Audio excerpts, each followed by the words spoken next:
Jail.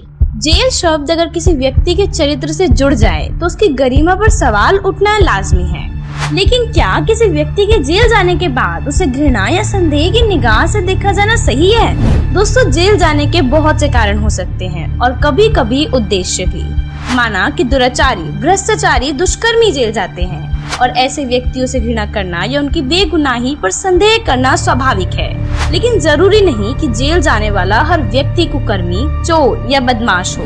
कुछ लोग परमार्थ और समाज सुधार के उद्देश्य को पूरा करने के लिए भी जेल जैसी प्रताड़नाएं स्वीकार करते हैं। जहां एक तरफ भगत सिंह, सुखदेव, राजगुरु जैसे देश प्रेमी हंसते हंसते फांसी चढ़ गए, तो वहीं दूसरी ओर महात्मा गांधी जैसे राष्ट्रपिता भी जेल का कष्ट सहकर परमार्थ में जेल जाने की मिसाल कायम कर गए। श्री कृष्ण जी का तो जन्म ही जेल में हुआ था, लेकिन फिर भी इंसान आज उन्हें भगवान मानकर पूजता है। ईसा मसीह जी ने सत्य कहा तो जनता ने उन्हें शूली पर टांग दिया और अब वर्तमान में उन्हें गॉड कहकर संबोधित किया जाता है। इसी प्रकार गुरु नानक देव जी को भी उस समय बाबर की जेल में रखा गया। दोस्तों, 15वीं शताब्दी में पोलैंड देश के निकोलस ने शोध में पता लगाया कि धरती घूमती है, लेकिन इसी जनता ने निकोलस को झूठा बताकर उसे फांसी पर चढ़वा दिया।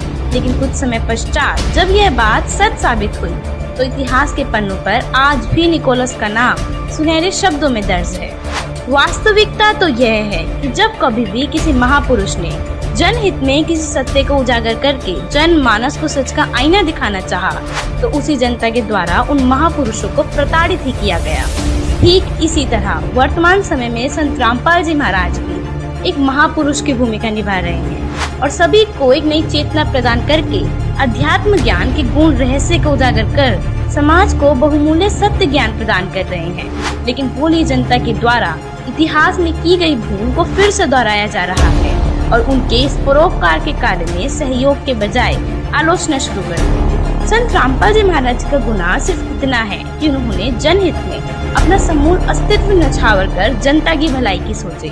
उन्होंने घर परिवार में सक्षम होते हुए भी समाज को अपना संपूर्ण जीवन सौंप दिया और इस परोपकार के कार्य में समय अभाव के चलते इंजीनियर की नौकरी को भी त्याग कर मानव समाज को दुखों के चंगुल से छुड़ाने और घर घर तक सद्भक्ति का संदेश पहुंचाने की ठान ली।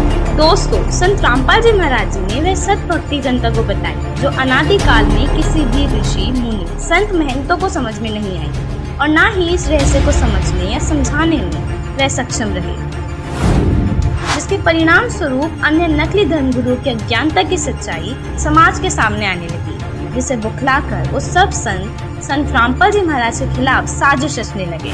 संत रामपाल जी महाराज ने सभी धर्मों के पवित्र सदग्रंथों जैसे वेद, शास्त्र, कुरान शरीफ, श्री गुरु ग्रंथ साहिब और बाइबल आदि का गहनता से अध्ययन किया और यह पता लगाया कि आखिरकार असली सद्भक्ति विधि और मंत्र क्या है, जिससे मनुष्य सुखी भी होंगे और पूर्ण मोक्ष पाकर जन्म मरण के भयंकर रोग से पूर्णतः छुटकारा पा सकेंगे। यह रहस्य संत रामपाल जी महाराज के अतिरिक्त कोई नहीं जानता, जिस कारण वर्तमान के नकली संत, महंत, कथाकार, अज्ञानी धर्मगुरु, शंकराचार्य और अध्यात्म के नकली ठेकेदारों को अपना पतन प्रत्यक्ष दिखने लगा। अपने धर्म की झूठी दुकानें बंद होते देख इन ज्ञानहीन संतों ने संत रामपाल जी महाराज जी की आवाज को पूरी तरह दबाने का भरसक प्रयास किया और जिसका परिणाम आज आपके सामने है। सतगुरु पृथ्वी पर संघर्ष करके समाज को सत ज्ञान से अवगत करवाने के लिए आते हैं और समाज उनको गालियां देते हैं, उनको जेल में डालते हैं।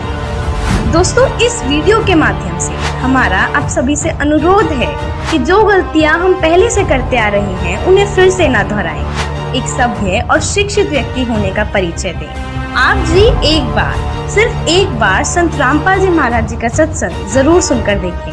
हम दावा करते हैं आप अवश्य अपने दांतों तले उंगली दबाने को मजबूर हो जाएंगे। धन्यवाद।